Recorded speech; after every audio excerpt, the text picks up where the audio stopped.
확진자가 11일 연속 세 자릿수를 기록했습니다. 최근 2주 동안 하루 평균 확진자 수가 사회적 거리두기 3단계 기준에 부합한 것으로 나타났는데 정부도 격상 가능성을 검토하고 있습니다. 민주당은 상황을 지켜보자며 2차 재난지원금 논의를 유보하기로 했습니다. 통합당은 선별적 지급을 주장한 가운데 홍남기 경제부총리는 지급하더라도 1차 때와는 형태가 다를 것이라고 밝혔습니다. 서울 등 전국 13개 시도가 마스크 착용을 의무화했고 인천은 거리두기 3단계에 준하는 조치에 들어갔습니다. 등교 수업이 중단된 학교도 전국 1,800여 곳으로 집계됐습니다. 코로나19에 감염된 보수단체 대표의 동선이 나흘째 오리무중인 가운데 검사를 거부하며 방역당국을 조롱하는 일도 이어지고 있습니다. 경찰은 방역활동을 방해하는 가짜뉴스에 대해 수사에 착수했습니다. 제8호 태풍 바비가 서해안을 지나면서 세력을 키운 뒤 한반도에 직접 영향을 미칠 것으로 보입니다. 내일 제주도를 시작으로 모레부터는 전국에 강한 비바람이 예상됩니다.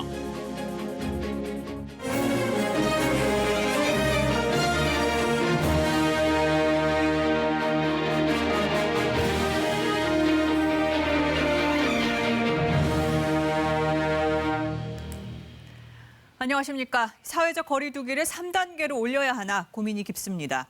코로나19 KBS 통합뉴스룸 9시 뉴스 먼저 오늘 상황부터 짚어보겠습니다. 확진 환자는 266명 늘었습니다. 사흘 연속 300명대였다가 200명대로 조금 줄었지만 휴일이라 검사 수가 적었다는 걸 감안해야 합니다. 확진자 수는 지난 14일 이후 11일째 세 자릿수를 이어가고 있는데요. 이 기간 늘어난 환자를 모두 합하면 3,000명에 육박합니다. 최근 2주를 놓고 보면 국내 발생이 하루 평균 187명인데 정부가 거리두기 3단계 격상의 기준으로 제시했던 것 중에 하나입니다. 집단 발생 건수는 30건으로 3배 이상 늘었고요. 감염 경로를 모르는 이른바 깜깜이 환자 비율도 18.5%에 달합니다. 또 60대 이상 환자가 늘면서 위중하거나 중증인 환자도 32명이 됐습니다. 이 환자 수 증가를 주도하고 있는 건 사랑제일교회 관련 감염인데 누적 환자 875명으로 늘었고 이 교회를 통해 요양시설 등 21곳으로 번졌습니다. 8.15 서울 광화문 집회 관련해서도 지금까지 176명이 나왔습니다. 또 수도권 밖에서도 새로운 집단 감염 사례가 나오고 있는데 충남 천안에서는 종합병원 의료진이 감염됐고요. 전남 순천의 홈플러스 푸드코트 집단 감염은 서울 관악구 무한그룹과 관련 있는 게 확인됐습니다. 최영애 국가인권위원장도 고열, 근육통 등의 증상으로 오늘 진단검사를 받고 자가격리에 들어갔습니다. 이렇게 전국적으로 확산세가 이어지면서 거리두기 3단계가 불가피하다는 목소리가 커지고 있습니다. 첫 소식 김민지 기자가 보도합니다. 문재인 대통령이 처음으로 사회적 거리두기 3단계 가능성을 언급했습니다. 지금 단계에서 코로나19를 막지 못한다면 3단계로 격상될 수밖에 없다고 강조했습니다. 하지만 3단계가 현실화될 경우 미칠 수 있는 파장이 크다며 여전히 신중한 입장을 보였습니다. 3단계 격상은 결코 쉽게 말할 수 있는 선택이 아닙니다. 일상이 정지되고 일자리가 무너지며 실로 막대한 경제 타격을 감내해야 합니다. 3단계에선 10인 이상 모임은 모두 금지되고 카페, 영화관 등 중위험 시설의 운영까지 중단되는 만큼 막대한 사회 경제적 피해가 우려됩니다. 정부는 우선 이번 주 상황을 더 지켜보며 결정하겠다는 입장입니다. 거리두기 효과는 최소 일주일 후부터 나타나는 만큼 지난주 수요일부터 시작된 수도권 거리두기 2단계의 효과를 보려면 시간이 더 필요하다는 판단입니다. 현재 상황에서 수도권에서 일어나고 있는 감염 확산을 이번 주 이내에 막지 못한다면 3단계로 올라가는 것도 불가피하게 검토해야 되지 않나. 다만 확산 상황이 엄중한 만큼 3단계 격상을 지금도 적극적으로 검토하고 있다고 밝혔습니다. 특히 매일 위험도를 평가하며 3단계 필요성을 살피고 있는 만큼 언제든 유행 상황에 따라 3단계로 격상할 수 있음을 내비쳤습니다. 시기를 놓치지 않게끔 위험도에 대한 평가와 또 실행력을 높일 수 있는 방법, 그리고 3단계 조치 시의 범위와 방법에 대해서 검토하고 의사결정을 하도록. 방역당국은 이번 주 사회적 거리두기의 실천이 향후의 전망을 결정한다며 2단계 조치부터 제대로 이행될 수 있도록 협조해달라고 거듭 요청했습니다. KBS 뉴스 김민지입니다. 네, 이렇게 사회적 거리두기 3단계를 놓고 정부의 고심이 깊은 가운데 환자를 직접 돌보는 감염내과 의사들은 즉각 3단계로 올려야 한다고 주장했습니다. 대한감염학회 등 관련 학회 9곳이 성명에 동참했는데 의료 체계가 무너지는 걸 막을 중요한 순간이라고 강조했습니다. 이효연 기자가 보도합니다. 사회적 거리두기 3단계 격상은 불가피합니다. 코로나19 환자 치료에 직접적으로 관여하고 있는 의사들이 낸 절박한 성명입니다. 이유는 이렇습니다. 현재 사회적 거리두기 2단계로 대응하긴 역부족이고 3단계 상향 기준을 이미 충족했으며 병상이 급속도로 부족해지고 있다고 설명합니다. 굉장히 엄중하다고 본 거죠. 이미 우리에게 주어진 시간이 많지 않을 것 같다. 빨리 어떤 조치가 취해지지 않으면 굉장히 어려운 상황으로 진입할 수도 있겠다는 위기의식을 갖고 있는 거예요. 정부가 제시했던 사회적 거리두기 3단계 격상 기준은 일일 확진자 100명에서 200명 이상 발생, 감염 경로 불명 사례 급격한 증가, 집단 발생 사례의 급격한 증가 등입니다. 지금의 확산세는 이런 정부 기준을 넘어섰다는 분석입니다. 8.15 집회라든가 이런 게 이제 불에 기름을 부은 격이 돼버렸거든요. 그래서 급작스럽게 증가를 했고 이게 이제 전국적으로 확산되는 상황이기 때문에 선제적으로 지나치다 할 정도로 적극적으로 막아야 되는 거죠. 대한감염학회를 비롯해 9개 의학회가 오늘 성명을 발표한 건 지금 이 시기를 놓치면 의료 체계마저 붕괴될 수 있다는 위기감 때문입니다. 의료 역량이 환자를 감당할 지점을 넘어서고 있거나 혹은 넘어섰습니다. 사회적 거리두기를 강화를 해서 빨리 환자 수를 감소시키지 않으면 의료 서비스를 받지 못해서 돌아가시는 환자분들이 생기기 시작할 거라고 예상하고 있고요. 내일은 대한중환자의학회 기자회견이 예정돼 있습니다. 이번 주말을 기점으로 코로나19 중증 환자가 늘어날 것으로 예상되는 만큼 중환자 병상 확보에 시급함을 호소할 것으로 예상됩니다. KBS 뉴스 이효연입니다. 네, 거리두기 3단계가 되면 우리 일상이 크게 제한되는 만큼 경제적 충격도 클 수밖에 없습니다. 어떤 영향이 있을지 또 경제 성장에는 얼마나 지장을 줄지 박예원 기자가 분석했습니다. 가족 외엔 2사람 이상 모임 금지, 포장 말고는 음식점 영업 금지, 1.5m 이상 떨어질 수 없다면 일하는 것도 금지. 코로나19가 급속히 확산됐던 3월 22일부터 4월 19일까지 독일 정부가 발령했던 봉쇄 조치입니다. 후유증은 적지 않았습니다. 3월과 4월 독일 소매 판매는 전달보다 각각 5% 넘게 줄면서 결과적으로 2분기 GDP가 10% 넘게 감소했습니다. 우리도 사회적 거리두기를 3단계로 높이면 10인 이상 모임과 각종 시설 운영 중단은 물론 공공기관도 근무 인원을 절반으로 줄여야 합니다. 코로나19 재확산으로 다시 재택근무를 늘리고 있는 민간 기업들에도 근무 인원 축소가 권고됩니다. 어느 정도 수준일까? 각국 정부의 코로나19 대응 정도를 수치로 계산한 옥스퍼드 대학교의 엄격성 지수로 보면 우리나라의 최고 대응 수준은 4월에 기록한 82가량, 코로나19 확산 정점 때 기록한 수치인데 당시에도 거리두기가 3단계인 적은 없어 이때보다 대응이 더 강해지는 겁니다. 독일과 프랑스가 경제를 봉쇄했던 4월 중하순경 수준에 이를 수 있다라고 생각합니다. KB증권은 3단계 거리두기를 수도권에서 2주만 시행해도 성장률이 연간 0.2%포인트에서 0.4%포인트 정도 더 내려갈 거라고 예측했습니다. 생산과 소비에 10% 내외의 영향을 미칠 것으로 보이고 있고 수도권이 전체 경제 규모에서 50%를 좀 상회하는 것으로 봤을 때는 특히 영업을 중단해야 하는 스포츠와 서비스, 음식점업 등에서 자영업자와 소상공인이 받는 충격은 매우 클 것으로 예상됩니다. KBS 뉴스 박예원입니다. 2차 재난지원금을 지급할지 논의에 속도가 붙는 듯하더니 당분간은 결론이 안 날 것 같습니다. 정부와 여당은 일단은 방역에 집중하고 거리두기가 3단계가 되는지 등을 보고 논의하자는 입장입니다. 김종인 통합당 비대위원장은 선별적인 지급을 제안했고 홍남기 부총리도 같은 의견을 보였습니다. 조태현 기자입니다. 2차 재난지원금의 필요성에 정치권에 큰 이견은 없습니다. 재난지원금 추석 전 지급이란 희망적 시기까지 일부에서 거론하던 민주당. 그러나 일단 공식 논의를 보류하기로 했습니다.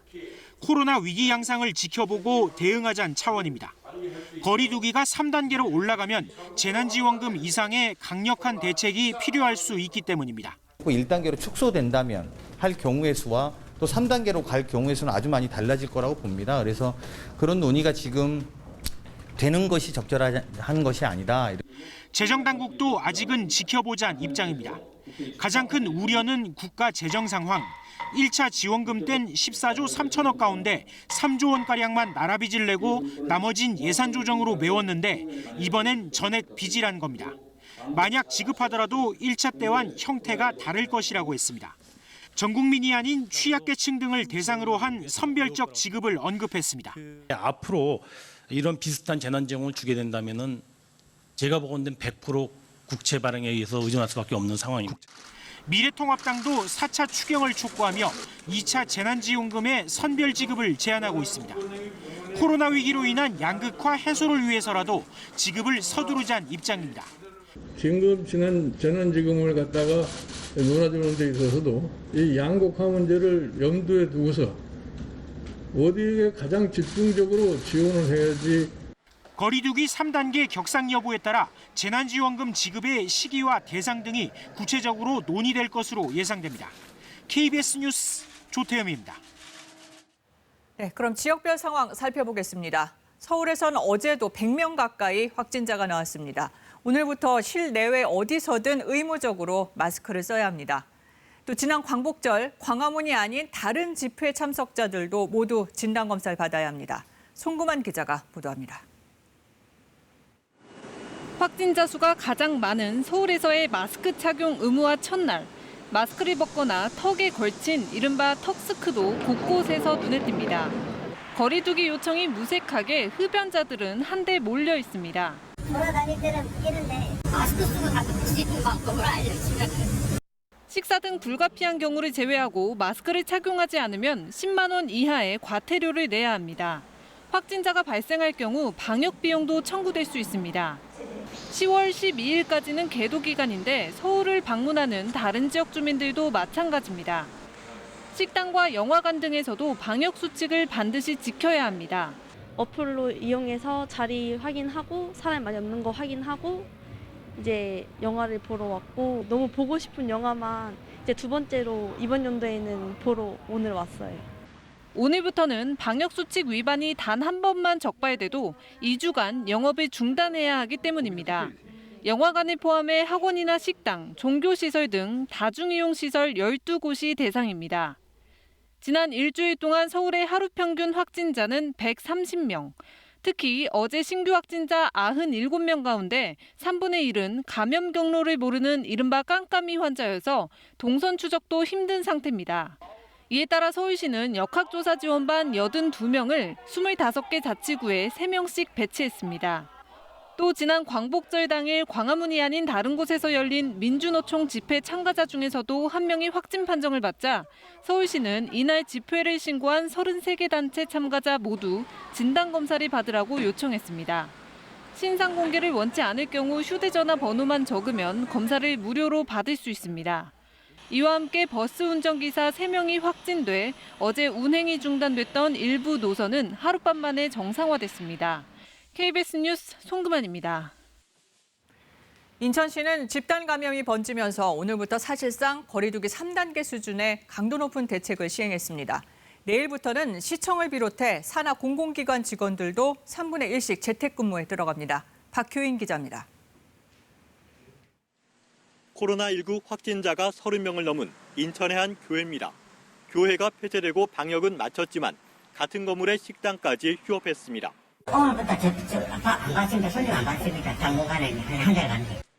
이달 들어 인천에서 발생한 교회발 집단 감염만 벌써 두 번째. 주민들의 불안감은 쉽게 가시지 않습니다. 당연히 있죠. 신경이 쓰이죠. 혹시나 교회 사람들 지나다니까 싶어서 무서워하죠. 확진자가 잇따라 나온 인천 서구청도 폐쇄됐습니다. 직원들 전체를 대상으로 검사가 진행 중인데 아직까지 감염 경로는 미궁입니다. 확진자가 확인된 인천 서구의 학교 2곳도 문을 닫았습니다. 특히 한 학교에서는 교사로부터 다른 교사와 학생으로 교내 감염까지 발생했습니다. 인천교육청은 해당 지역의 고3을 제외한 나머지 학생들의 수업을 원격 수업으로 전환했습니다. 인천시는 대면 예배 중단을 요청했지만 교회 300여 곳은 예배를 강행했습니다. 결국 인천시는 과잉 대응이라는 표현까지 쓰며 강도 높은 방역 대책 시행에 들어갔습니다. 사실상 사회적 거리두기 3단계 수준입니다. 서울과 마찬가지로 10명 이상 대면 집회와 모임이 금지됐고 특히 내일부터 인천시와 산하 공공기관 직원들은 3분의 1씩 재택근무를 실시합니다. 또 야외 공원에서도 마스크 착용이 의무화됐습니다. 상황이 더 악화될 경우에는 기독교의 다른 종교시설에도 모든 행사를 비대면으로 전환할 것을 요청할 계획입니다. KBS 뉴스 박효윤입니다. 네, 대전에서는 한 인터넷 매체 기자가 확진 판정을 받으면서 주요 행정기관 기자실이 폐쇄됐고 20명 정도 자가격리에 들어갔습니다. 특히 이 기자가 민주당 주최 지역 행사에 참석해서 정관계 또 언론사 등의 비상이 걸렸습니다. 취재기자 연결해 보겠습니다.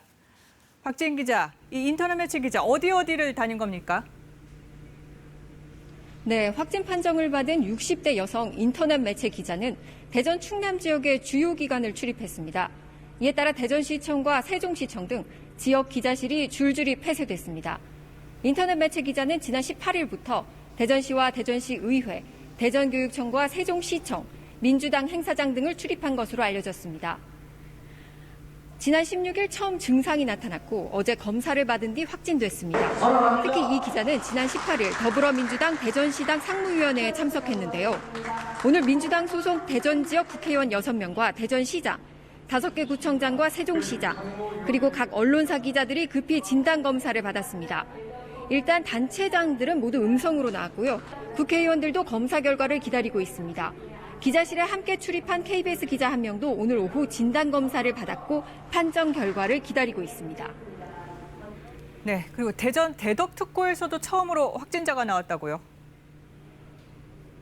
네, 그렇습니다. 한국원자력연구원 행정직원인 40대 남성이 자녀와 함께 확진 판정을 받았습니다.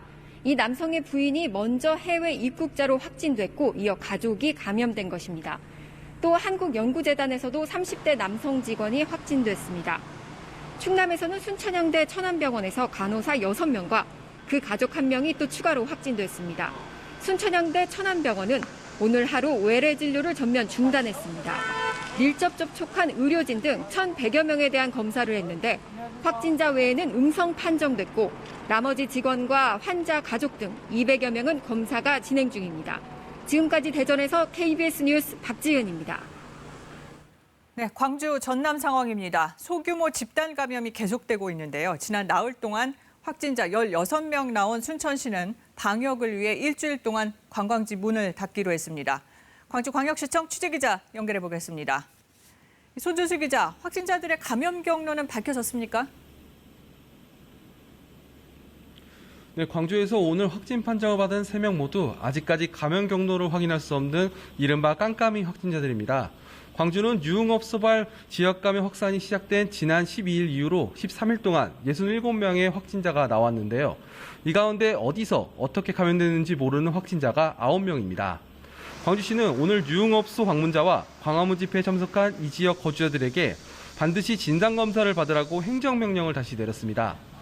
관련 확진자가 지속적으로 나오고 있는 상황에서 광화문 집회에 갔던 90여 명이 연락을 끊은 채 여전히 검사를 받지 않고 있기 때문입니다. 유흥업소와 광화문 집회 말고도 컨벤션 센터와 대학 등 다중이용시설에서 확진자가 나오면서 소규모 집단 감염에 대한 우려도 커지고 있습니다. 네, 순천시 확산세가 빠른 것 같은데 그런 전라남도 전체의 상황은 어떻습니까? 네, 순천시는 검사를 받은 사람이 4,000명이 넘을 정도입니다. 그만큼 검사 대기가 길어지고 결과 통보도 늦어지고 있는 상황인데요. 특히 순천에서는 서울 방문 판매 업체를 다녀온 확진자로부터 시작된 지역 감염이 홈플러스 풍덕점 푸드코트와 병원으로까지 확대되면서 4차 감염까지 나온 상태입니다. 이렇게 확산세가 빨라지자 순천시는 오늘 순천만 습지를 비롯해 주요 관광지를 일주일 동안 폐쇄하기로 결정했습니다. 유흥주점과 뷔페 등 고위험 시설 13종에 대해서도 다음 달 3일까지 운영 중단을 권고했습니다. 지금까지 광주광역시청에서 KBS 뉴스 손주수입니다. 네, 환자가 이렇게 계속 늘어나면서 생활치료센터 수용 인원이 4,000명까지 늘어납니다. 환자를 분산시키기 위해서인데요. 이번에는 정부 세종청사 연결해서 자세한 정부 대책 알아보겠습니다. 이수근 기자, 지금 수도권의 경우에 생활치료센터 몇 곳에서 몇 명이 수용이 가능한 거죠?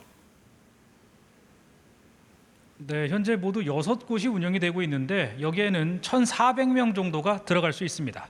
근데 환자가 계속 늘면서 이것도 넉넉하진 않죠. 따라서 정부가 1차적으로 5곳을 더 확보할 예정입니다. 이렇게 되면 2,400명 정도 입실이 가능해집니다. 또 상황이 상황이니만큼 여기에 머물지 않고요. 지자체와의 추가적인 협의를 통해 6곳 정도를 더 확보할 계획입니다. 이렇게 되면 수도권의 경증 환자 4,000명까지 치료할 수 있는 공간이 생깁니다. 네, 또 의무적으로 마스크를 써야 하는 지자체들 늘고 있죠? 네, 오늘부터 서울과 세종, 또 제주 등이 실내외 마스크 착용을 의무화했죠. 지자체의 행정명령을 발동한 겁니다. 정부가 파악해봤더니 현재까지 17개 시도 가운데 13개 시도에서 이런 조치를 취했습니다. 방역당국은 마스크 착용과 더불어서 불편하더라도 외출과 같은 일상은 잠시만 멈춰달라. 특히 이번 한 주는 가급적 집에 머물러 달라고 거듭 요청했습니다. 네, 학교도 걱정입니다. 이 등교 수업을 중단한 학교들 얼마나 됩니까? 네, 코로나19 감염 우려로 오늘 등교 수업이 이루어지지 못한 학교가 1,800여 곳에 달합니다. 지난 5월 등교를 시작한 이후 이를 중단한 학교가 4자릿수를 기록한 건 이번이 처음입니다. 유은혜 부총리는 사회적 거리두기 3단계가 언제라도 시행될 수 있는 상황임을 감안해 교육청과 함께 미리 필요한 준비를 하겠다고 밝혔습니다. 한편 정부가 해외 입국자 가운데서 중요한 사업 목적이나 장례식 등으로 들어오는 사람은 자가격리를 면제해주고 있는데요. 관리를 좀 강화하는 차원에서 격리 면제 신청을 할 때 방역 대책과 활동 계획서 등을 추가로 제출하도록 했습니다. 다만 장례식 같은 인도적 목적의 격리 면제 대상은 직계 좀비속의 배우자까지 더 확대하기로 했습니다. 지금까지 중앙재난안전대책본부에서 KBS 뉴스 이승훈입니다. 막무가내로 검사를 거부하는 사람들 때문에 안 그래도 힘든 방역진들이 애를 먹고 있습니다. 검사를 하러 온 보건소 직원에게 욕설을 퍼붓는가 하면 검사를 거부하며 방역 당국을 조롱하는 일도 잇따르고 있습니다. 김혜주 기자가 취재했습니다. 사흘 전 경기도 광명의 한 주택가에선 실랑이가 벌어졌습니다. 사랑제일교회를 방문했고 광복절 집회에도 간 여성이 코로나19 검사 안내에도 답이 없자 보건소 직원이 직접 집에 찾아온 상황이었습니다. 이 여성은 거친 욕설을 퍼부으며 검사를 거부합니다.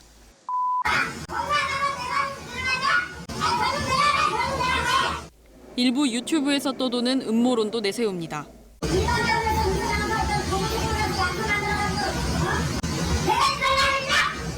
강제로 검사를 해보니 결국 양성 판정이 나왔고 이웃 주민들은 불안에 떨어야 했습니다. 좀 황당했고 많이 두려웠죠. 아예 이제 집 밖에 나가고 싶은 생각도 안 들고 내가 조금만 열이 나는 것 같아도 막 의심이 들고. 한 유튜브 채널은 진단검사를 거부한 부산 시민의 통화 녹음을 통쾌한 답변이란 제목으로 올렸습니다. 행정명령 같은 소리하고 자빠졌네 참아요. 어디서 배운 거야? 국민들이 자꾸 그만 괴롭히세요. 방역당국을 대놓고 조롱하는 글도 서슴없이 올립니다. 한 시민단체 대표는 자신의 SNS에 보건소에서 전화가 와 광화문 집회에 참석했냐고 묻자 민노총 집회에 응원 갔었다고 했다는 글을 남겼습니다. 방역당국은 최근 코로나19 확진자 동선이 광복절 서울 광화문 주변으로 집중됐다며 적극적인 협조를 거듭 강조했습니다. KBS 뉴스 김혜주입니다. 정부의 방역을 방해하는 행위는 이뿐만이 아닙니다. 검사 받는 기관마다 결과가 다르게 나온다. 또는 집회 참가자가 경찰차에 깔려 죽었다는 등의 가짜 뉴스를 유포해 방역에 지장을 주기도 하는데요. 경찰이 엄정 대응에 나섰습니다. 신지수 기자입니다. 한 시민이 지난 17일 서초구 보건소로 건 전화입니다. 보건소에서 받았더니 양성이 엄청나게 많이 나왔어요. 병원 가서 다시 받았더니 거의 다 음성이 나왔어요. 광복절 전후 집회 참가자들의 코로나19 검사 결과가 이상하다는 주장입니다. 뭐 믿고 가서 해니까 음성이 나오잖아요. 양성인데 가짜 양성이잖아. 인터넷에서 급속히 퍼진 이 내용과 관련해 서초구 보건소 측은 보건소에서 양성을 받았다면 바로 격리 치료에 들어갔을 텐데 다른 곳에서 검사를 받을 수가 없다고 반박했습니다. 더구나 민원인이 주장하는 기간 양성 판정 후 음성이 나온 사례도 없다고 밝혔습니다. 하지만 이 통화 내용을 근거로 보건소 검사를 받지 말라는 주장이 인터넷상에 퍼지고 있습니다. 경찰은 통화 녹음자와 최초 유포자 신원을 확보하기로 했습니다. 또 사랑제일교회가 바이러스 테러를 당했다는 정광훈 목사의 주장에 대해서도 내사에 착수했습니다.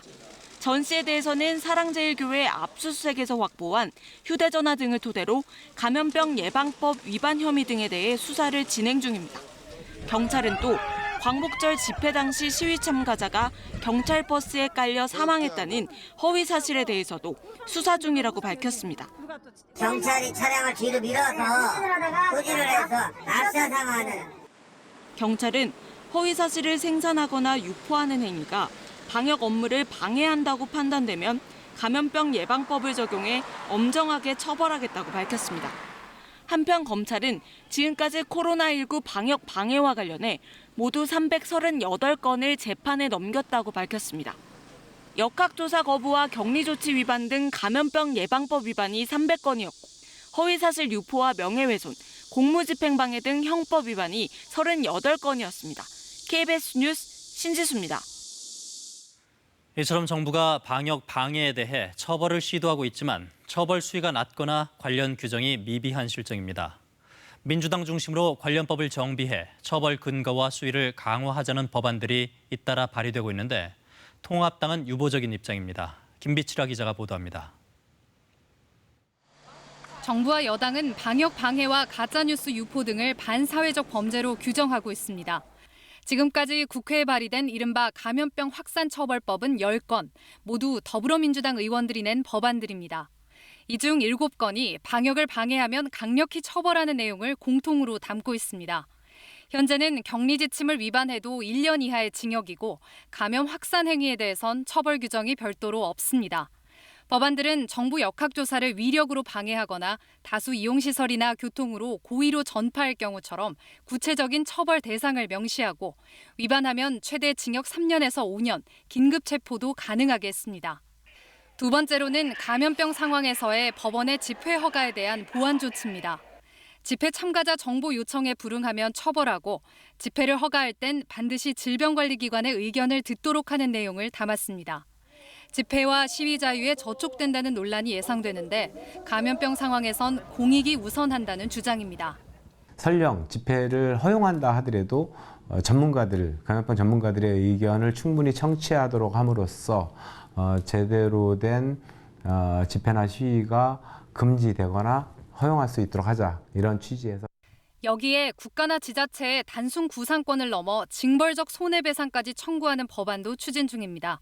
민주당은 소급 적용하는 안까지 검토 중인 것으로 알려졌습니다. 그러나 통합당은 정부가 코로나 위기를 이유로 구속영장까지 언급하며 과도한 법 집행을 하고 있다고 보고 있습니다. 공권력으로 공포를 조장하는 것은 민주국가에서 지양돼야 한다는 입장입니다. KBS 뉴스 김비치라입니다. 네, 다시는 겪고 싶지 않습니다. 정말 평생 겪어보지 못할 고통을 제가 한번 경험해 보니까 어른들도 똑같이 그러니까 후각이 마비되거나 심장이 뛴다는 증세들을 좀 많이 호소하시거든요. 코로나19 완치자인 김창현 간호사, 평생 겪어보지 못할 고통을 경험했다고 했는데 이게 끝이 아니었습니다.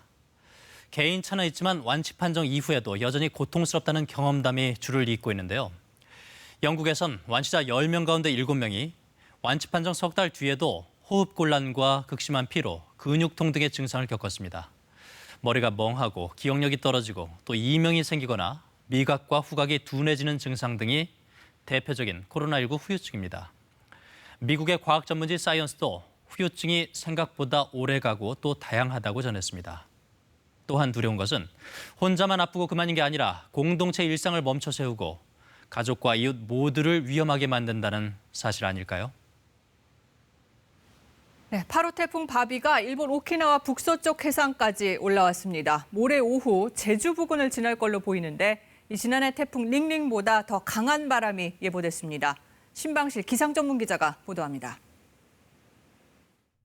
달리는 자동차 앞으로 쓰러지는 가로수, 강풍에 뜯겨나간 건물 지붕이 주차된 차량 위로 떨어지고 전봇대도 꺾여버렸습니다. 몰아치는 돌풍에 거리의 시민이 도로로 밀려가는 아찔한 상황이 포착됩니다. 지난해 9월 태풍 링링 때 시청자들이 보낸 제보 영상입니다. 이번 태풍 바비 역시 링링처럼 서해로 북상하면서 위협적인 바람을 몰고 오겠습니다. 현재 일본 오키나와 북서쪽 해상에서 중간 강도로 발달했고 제주 서쪽 해상을 지나는 수요일 오후 세력이 절정에 달합니다. 매우 강한 태풍으로 발달하겠고 서해를 통과하는 동안에도 크게 약해지지 않은 채 목요일 오전 북한 황해도 부근에 상륙하겠습니다. 태풍의 상륙이나 내륙 관통은 피하게 됐지만 서해에 진입하면서 다소 약해졌던 링링과 달리 바비는 오히려 더 강해집니다. 현재 북상하고 있는 태풍은 우리나라 제주도 서쪽 연안을 지나는 과정에서도 급격하게 발달하면서 작년에 영향을 주었던 태풍 링링에 비해 더욱 강한 바람을 동반한 채로 북상할 가능성이 높습니다. 해수의 염분 분포 예상도를 보면 초록색으로 보이는 염분이 낮은 물, 즉 담수가 중국 해안에서 제주 남쪽 바다로 밀려듭니다. 양쯔강 홍수로 발생한 거대한 양의 담수입니다. 수온이 30도 안팎으로 높은 데다 밀도가 낮아 표층을 덮고 있기 때문에 태풍 바비의 세력을 키우는 요인이 될 전망입니다. 또 태풍의 진로는 다소 변화될 수 있지만 강풍 반경이 최대 420km에 달해 한반도 전역에 강한 비바람이 예상됩니다. KBS 뉴스 신방실입니다. 네, 보셨듯이 이번 태풍은 서해상으로 곧장 올라옵니다. 언제 어느 지역이 특히 위험한지 재난방송센터 연결해서 알아보겠습니다. 김민경 기자, 먼저 비슷한 경로로 북상했던 다른 태풍들과 좀 비교를 해볼까요?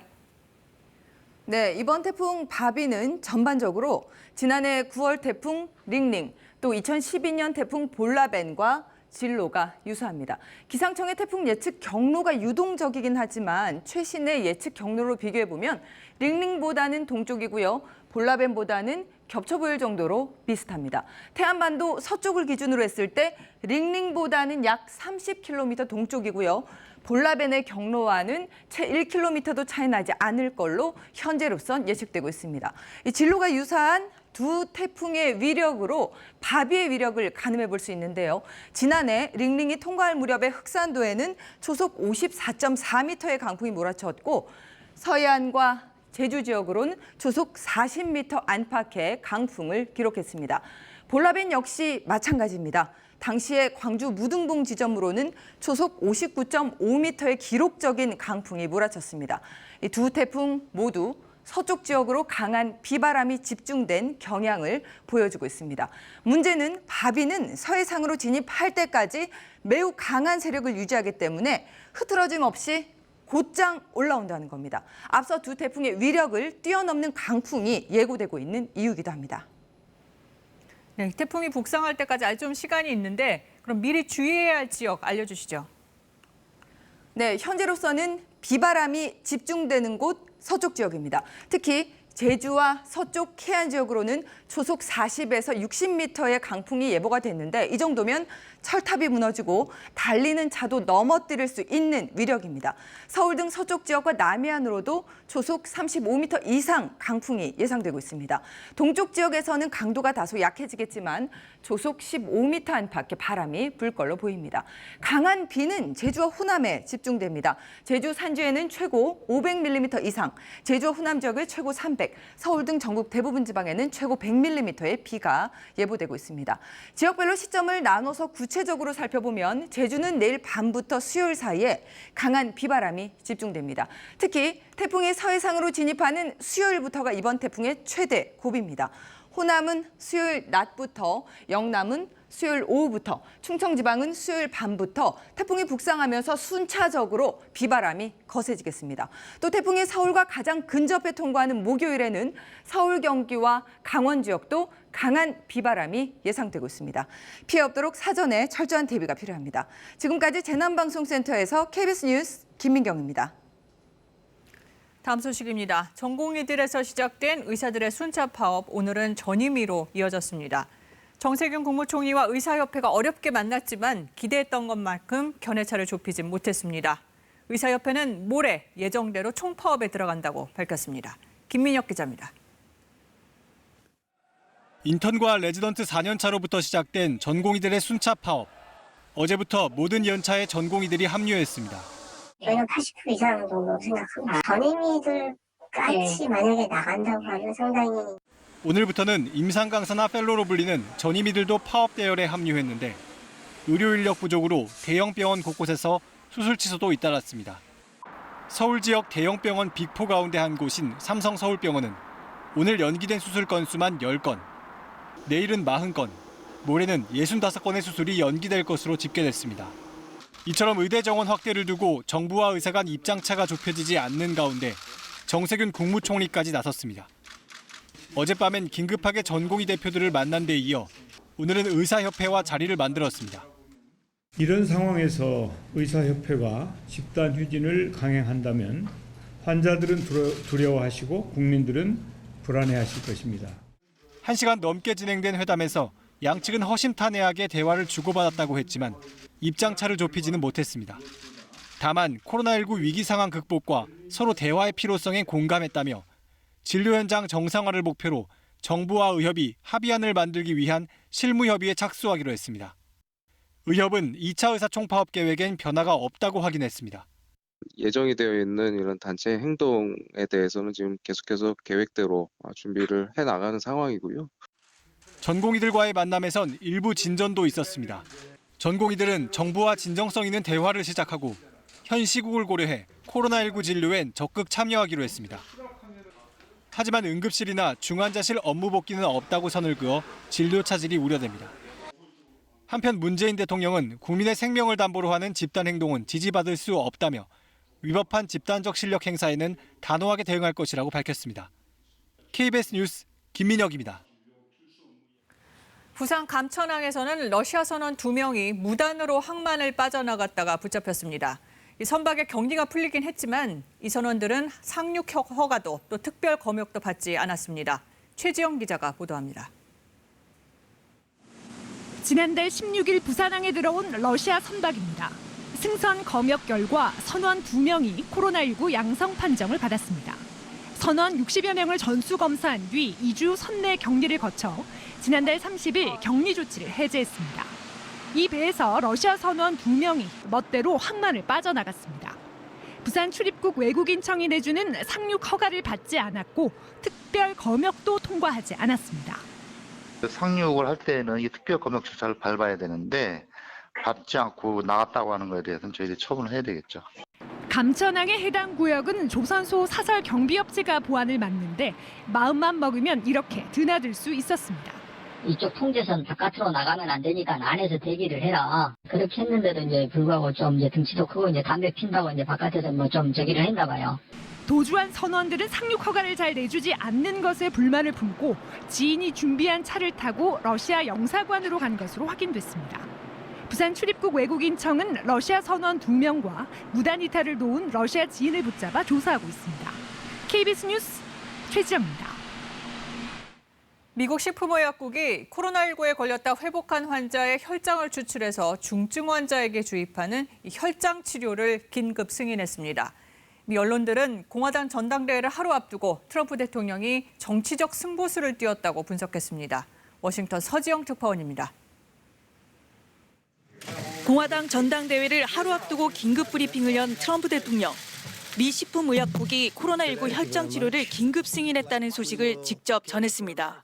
Today I'm pleased to make a truly historic announcement for a treatment known as convalescent plasma. 혈장 치료가 안전하다는 점을 거듭 강조했습니다. 혈장 치료는 코로나19 회복 환자의 혈장을 감염된 환자에게 주입하는 치료법입니다. 환자에게 주입된 혈액 속 면역 항체가 동일한 바이러스를 무력화하는 원리입니다. 미 식품의약국은 입원 후 사흘 안에 혈장 치료제를 처방받은 환자들의 사망률이 감소했다고 밝혔습니다. The data continue to pan out. 100 people who are sick with COVID-19, 35 would have been saved because of the administration of plasma. 혈장 치료의 효능을 놓곤 학계에선 의견이 엇갈리고 있습니다. 백신 개발 전 과도기 치료법이라는 점에 의미를 부여하면서도 효능을 입증할 만큼의 임상시험 결과가 부족하다는 지적도 나왔습니다. 미 일부 언론들은 트럼프 대통령이 11월 대선을 의식해 검증이 완전히 끝나지 않은 혈장 치료를 밀어붙인 것 아니냐는 의심의 눈길을 보내고 있습니다. 대선 후보를 공식 지명하는 공화당 전당대회는 현지 시간 기준 오늘부터 나흘 동안 열립니다. 백신과 치료제 개발로 정치적 승부수를 띄워온 트럼프 대통령이 전당대회에서 이를 자신의 성과로 내세울 가능성도 적지 않아 보입니다. 워싱턴에서 KBS 뉴스 서지영입니다. 네, 국내 코로나19 완치된 사람 14,000명을 넘었는데 치료제 개발을 위해서 혈장을 공유하겠다고 밝힌 완치자 수는 그 10분의 1도 안 되는 1,200여 명 정도입니다. 이 가운데 900명 가까이는 체열을 마쳤습니다. 그동안 혈장 공여가 가능한 병원이 전국에 4곳뿐이어서 접근성이 떨어진다는 지적이 있었는데 오늘부터 쉬워졌습니다. 전국 21곳 헌혈의 집에서 체열이 가능하게 됐고요. 다음 달 7일부터는 헌혈의 집 24곳이 추가됩니다. 신청한 뒤에 가까운 혈장 공여 장소를 안내받는 방식인데 전화 거셔도 되고요. 인터넷 신청도 가능합니다. 혈장 치료제가 만병통치약은 아니겠지만 위급한 환자를 살리기 위한 생명줄이 될 수 있는 만큼 더 많은 완치자들의 참여가 필요합니다. 대상자는 만 18세 이상 65세 미만이고요. 완치 뒤 14일이 넘으면 가능합니다. 북한은 현재까지 코로나19 환자가 발생했다고 발표한 적이 없습니다. 아직은 코로나19를 통제하고 있다는 정도로 해석할 수 있을 텐데요. 그런데 오늘 노동신문이 마스크 착용을 재차 강조하면서 해이해지지 말 것을 경고했습니다. 신선민 기자가 보도합니다. 북한은 코로나19가 발생한 올해 초 철저한 방역에 돌입했습니다. 방역 사업의 핵심은 봉쇄와 격리. 북중, 북러 간 국경이 곧바로 폐쇄됐고 전주민 마스크 착용이 의무화됐습니다. 7월부터는 평양과 황해도, 강원도 등 지역 간 이동이 통제됐고 탈북민이 재입국한 개성시는 3주간 완전 봉쇄되기도 했습니다. 홍수 피해에 대한 국제사회의 지원 얘기가 나왔지만 김정은 위원장이 직접 나서서 지원 거부를 선언하기도 했습니다. 세계적인 악성 비루스 전파 상황이 악화되고 있는 현실은 큰 물 피해와 관련한 그 어떤 외부적 지원도 허용하지 말며 북한의 열악한 의료 현실에서 코로나19가 확산할 경우 체제 유지 자체가 위협받기 때문입니다. 북한이 밝힌 코로나19 확진자는 0명. 세계보건기구도 아직 북한에 확진자가 있다는 발표는 하지 않고 있습니다. 이런 가운데 북한 매체들이 재차 주민들의 마스크 착용을 강조했습니다. 전체 인민이 한마음 한뜻이 되어 비상방역사업에 참가하는 것이 중요합니다. 비상방역사업이 장기화되는 조건에서 최대의 적은 해이성입니다. 감염 의심자가 계속 발생함으로 인해 더 강력한 방역체계를 유지할 수밖에 없는 상황입니다. 당창건 75주년 행사가 열리는 10월 10일까지 확진자가 나오면 안 된다는 우려가 적지 않아 보입니다. 전 세계 코로나19 상황이 악화할수록 북한의 봉쇄와 격리 정책은 더 철저해질 것으로 보입니다. 상황이 더 악화할 경우 방역 지원품의 북한 반입도 어려워질 수 있다는 분석입니다. KBS 뉴스 신선민입니다. 아베 일본 총리가 오늘로 최장기간 연속 재임 기록을 썼습니다. 하지만 일주일 만에 또 병원 신세를 진 데다 국민의 절반이 총리직을 그만둬야 한다고 답한 여론조사 결과까지 나와 기록이 무색해졌다는 평가입니다. 도쿄 황현택 특파원입니다. 아베 총리가 일주일 만에 또다시 병원을 찾았습니다. 주말을 이용해 6개월마다 정밀검진을 받아왔는데 이번엔 불과 2달여 만에 그것도 2주 연속 평일 검사를 받은 겁니다. 3시간 반 검사를 마친 아베 총리는 구체적인 병명이나 병세에 대해선 언급을 피했습니다. 追加的な検査を行いました。体調管理に万全を期して、これからまた仕事に頑張りたい。 특히 오늘은 2799일 연속 총리직을 수행해 사토 에이사쿠 전 총리를 제치고 역대 최장기 총리가 된 날이었습니다. 아베 총리의 임기는 내년 9월까지, 일본 정부는 집권 자민당 내에서까지 불거진 조기 사임설에는 선을 그었습니다. 総裁としての任期が残っているわけで、この期間は少なくとも務め上げていく。そのために追加検査を行っているというふうに思っています。 하지만 여론은 반대로 가고 있습니다. 최근 조사에서 건강 이상설과 관련해 아베 총리가 당장 또는 올해 안에 그만둬야 한다는 응답은 50%나 됐습니다. 야당의 사퇴 압박도 거세지고 있습니다. 総理自身が自分の進退をきちっと判断すると、こういうことが必要なんじゃないか。国会を開かずに説明も一切しないと非常に良くない。 낮은 지지율의 필생의 과업이라는 헌법 개정, 여기에 염원하던 올림픽 개최마저 불투명한 상황, 최장수 총리라는 타이틀은 빛바랜 영광으로 남을 가능성이 커졌습니다. 도쿄에서 KBS 뉴스 황현택입니다. 전국에 영업망을 둔 한 보험 대리점에서 가짜 계약으로 억대 수수료를 챙긴 정황이 드러나 경찰이 수사에 나섰습니다. 일단 계약을 하고 수수료를 챙긴 뒤 해지하는 수법을 반복했는데 대리점 대표가 주도한 것으로 드러났습니다. 문예슬 기자가 취재했습니다. 설계사 300여 명이 소속된 중대형 규모의 보험 대리점입니다. 전국에 지사를 두고 여러 회사의 보험 상품을 판매합니다. 대리점 대표 A씨는 5년 전부터 설계사들 명의로 가짜 보험 계약을 맺었습니다. 보험료를 몇 달 내다 수수료를 챙긴 뒤 해지하는 수법을 반복했습니다. A씨가 낸 보험료보다 더 많은 수수료를 받은 건 보험사로부터 받는 수수료 구조 때문입니다.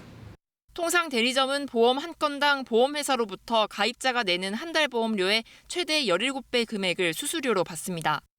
그런데 수수료는 대부분 계약 초기에 지급됩니다. 초기에 해약하면 실제 낸 보험료보다 수수료가 더 많다는 점을 악용한 겁니다.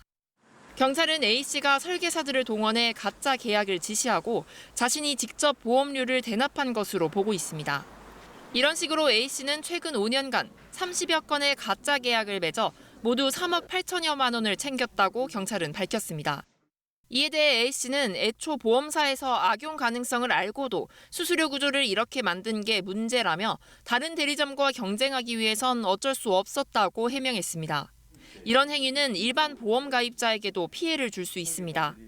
보험 사기의 일종으로 볼 수 있을 것 같은데요. 보험사의 손해율을 높이게 되고 또 보험사는 이를 상쇄하기 위해서 보험료를 인상함에 따라서 선의의 보험 소비자가 피해를 보게 됩니다. 경찰은 대리점 대표 A씨와 전무를 사기와 보험업법 위반 혐의로 검찰에 넘겼습니다. 금융감독원도 검찰 수사 결과가 나오는 대로 조사 여부를 검토할 예정입니다. KBS 뉴스 문예슬입니다.